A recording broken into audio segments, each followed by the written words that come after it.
Shalom Bapak Ibu Saudara terkasih dalam nama Tuhan Yesus Kristus. Kebenaran kita hari ini 17 Oktober 2023 berjudul Kepentingan Diri Sendiri. Kita harus berani untuk meletakkan seluruh kepentingan kita secara pribadi dan memandang Tuhan dan bertanya, apa yang Engkau kehendaki untuk aku lakukan ya Tuhan? Suatu hari nanti kita harus melepaskan segala sesuatu. Apapun yang ada di bumi ini, kita akan lepaskan. Bahkan kita tidak berkuasa mempertahankan tubuh kita sendiri. Apalagi tubuh orang lain. Apakah itu keluarga kita, orang-orang dekat kita? Kita harus melepaskan semua harta, semua pencapaian yang telah susah payah kita gumuli sejak muda. Gelar, pangkat, kedudukan, dan lain sebagainya. Kita akan menghadap Tuhan semesta alam, Allah yang memiliki segala kuasa, kerajaan, dan kemuliaan. Pada waktu itu barulah banyak orang menyadari bahwa memang kita ini tercipta hanya untuk Dia. Kita bukan ada dengan sendirinya.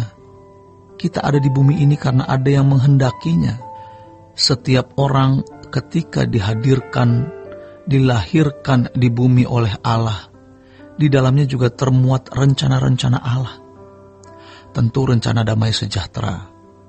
Namun manusia telah sesat memilih jalannya sendiri. Manusia tidak menyadari dan tidak mau mengakui bahwa dia hadir karena ada yang menghadirkan, dan dia ada karena ada yang mengadakan. Sehingga hampir semua orang yang hidup hanya untuk kepentingan diri sendiri.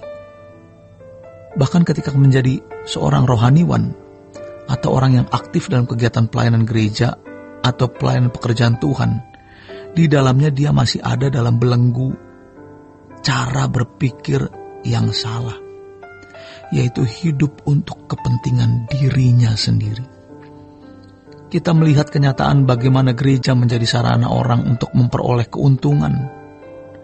Pelayanan pekerjaan Tuhan yang seharusnya benar-benar menjadi media dan sarana untuk membawa orang masuk ke dalam kerajaan sorga, yaitu dengan terus mengajar agar jemaat mengalami perubahan sampai pada keadaan layak menjadi anggota keluarga kerajaan Allah. Berubah menjadi liturgi, menjadi cara hidup yang beragama, bukan cara hidup anggota keluarga kerajaan Allah. Hal itu terjadi karena pelayanan menjadi sarana orang mencari kepentingan diri sendiri. Karena gereja menjadi tempat di mana orang sekedar mencari nafkah. Orang yang menjual Tuhan dalam tanda kutip dengan khotbah atau seminar. Mempelajari tentang Tuhan untuk bisa diutarakan, bicara mengenai sejarah yang terkait dengan Tuhan, teologi, dan lain sebagainya, yang itu semua menjadi bahan jualan. Memang hal itu adalah fakta. Tentu tidak bisa semua rohaniwan atau pendeta berbuat demikian. Tetapi sejujurnya kita melihat kenyataan seperti ini, sehingga jemaat tidak diarahkan untuk hidup dalam kekudusan, memikirkan langit baru, bumi baru, dan bertanggung jawab memaksimalkan potensi untuk hidup bagi kepentingan Allah saja. Banyak jemaat hanya diisi pikirannya dengan pengetahuan teologi, pengetahuan sejarah yang terkait dengan gereja, dan terkait dengan hal-hal yang menyangkut kerohanian dan doktrin. Hal ini memang tidak salah. Sebenarnya itu adalah hal-hal yang penting yang harus dipahami. Tetapi harus ada tujuan yang jelas. Mengapa kita melakukan pelayanan tersebut? Kita harus melihat tujuan keselamatan, yaitu bagaimana manusia dikembalikan ke rancangan Allah semula. Bagaimana jemaat benar-benar diubahkan untuk bisa mencapai kehidupan yang serupa dengan Yesus.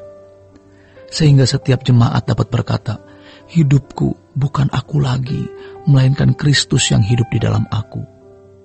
Di dalam seluruh perilakunya, mereka dapat memancarkan kemuliaan Allah, mewakili Tuhan di tengah-tengah masyarakat dan dunia dengan keagungan dan perilaku yang mulia.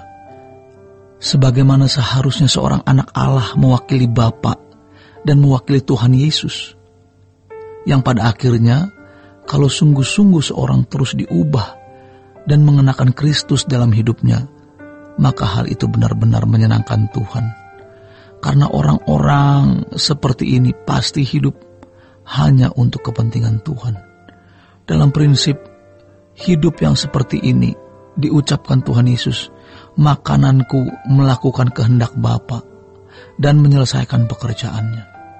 Tidak ada tujuan lain dalam hidup ini kecuali untuk kepentingan Tuhan.